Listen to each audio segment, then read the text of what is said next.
on to our review of Prey. After the middling reception of 2018's The Predator, director Dan Trachtenberg from 10 Cloverfield Lane takes the franchise back to the basics in Prey, all the way back to the basics.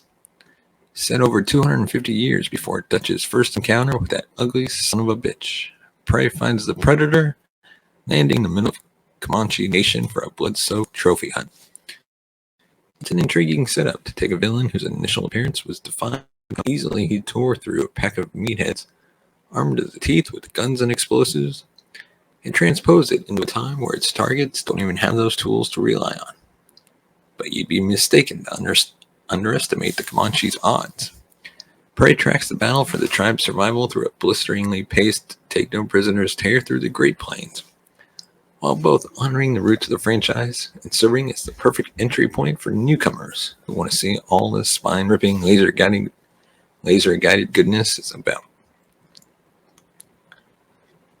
At the heart of the Comanche's conflict with the Predator is Naru, played by Amber Midthunder, a teenage girl ridiculed by her family and peers for not being content to harvest crops for the rest of her life. Like her war chief father, she's a fighter at heart and intent on completing the Comanche hunter's rite of passage, to hunt something that's hunting her. But not even her brother, who leads the Comanche hunters, believes that to be possible. It gnaws at Naru throughout the film, more as those around her continue to look past her obvious skill.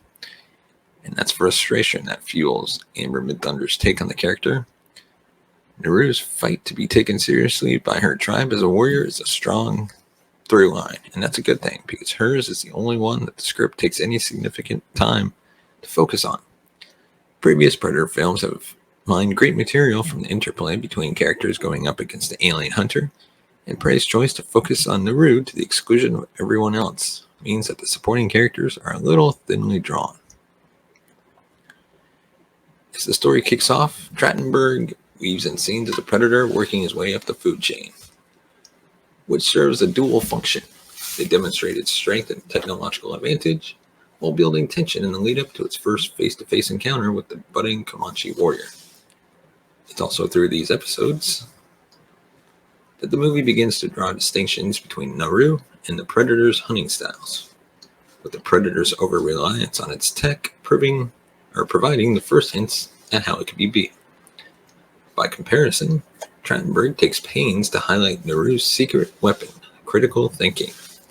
Whether it's in a scuffle with a boy in her tribe, or as she's hiding from the Predator as he tears his way through the plains, she's always listening and noticing, and always using a loss or setback as a learning opportunity. It's a crucial and well-communicated aspect of a character that's given the significant disadvantage she's at in single combat. Hammers home that Naru is the only person capable of stopping the Predator's rampage. Prey places a lot of stock in Naru, with her at the center of nearly every scene. In Midthunder, more than keeps up with the ferocious pace of the action, as she is constantly undermined and underestimated, making her victories that much more impactful. At once dry-witted, determined, and capable, Midthunder's Naru is an excellent addition to the canon of sci-fi heroes, and that axe on a rope that she hurls around scorpion style will be the bane of convention security checks for years to come. If you were worried that Prey taking place 268 years before the original would mean more rudimentary gear for the Predator, you'll be pleased to hear that Trachtenberg finds room for most of its signature weapons in between the rib cages of those unfortunate enough to get in its way.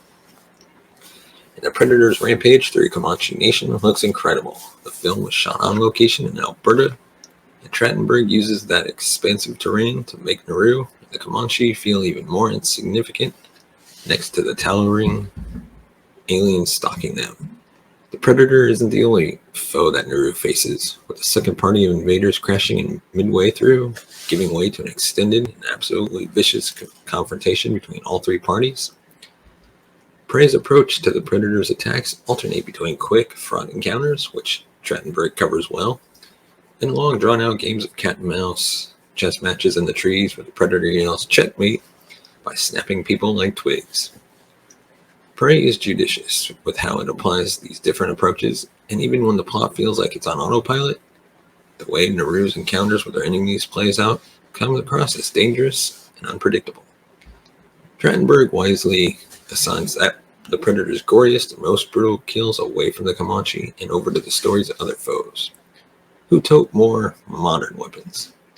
The Predator's advantage is significant, and with Prey serving as a rare, high-profile genre platform for native culture, it may have been overkill to luxuriate in the comparatively under-equipped Comanche's death. Though the Predator spares no one, Trachtenberg films their undoings with a judicious eye, ensuring their deaths are a measure more dignified than how the rest of the characters bite it. Screenwriter Patrick Azin's script draws some smart parallels between Naru's enemies, with their differing approaches to the hunt, full of thematic fodder for Trachtenberg to drive home the injustice that recurs throughout Naru's story.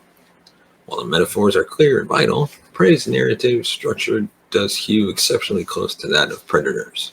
A mission, a trip into the wilderness, and an encounter with an unseen foe. You get the idea. For newcomers, this won't be a distraction, but it does mean that existing Predator fans may find themselves putting the pieces together a lot earlier on, which does deflate some of the tension in the third act. But with a runtime of just over 90 minutes, at least it takes no breaks in getting to where it's going. There's not an ounce of fat on Prey, with every piece building off what's come before, and mining every piece of setup for a well-established payoff. There's also a dog. A very good dog. Dan Trachtenberg's Prey never lets up. It's full of the Predator's franchise trademark violence and tension, but it's the ferocious, star-making turn from amber mid-thunder that stands as its greatest strength. The movie's sole focus on our lead character, Naru, means that the supporting roster comes off a little wooden.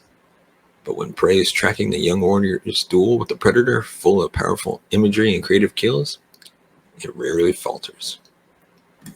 Let us know in the comments section below, what did you think of Prey? If you haven't seen it yet, you can catch it on Hulu.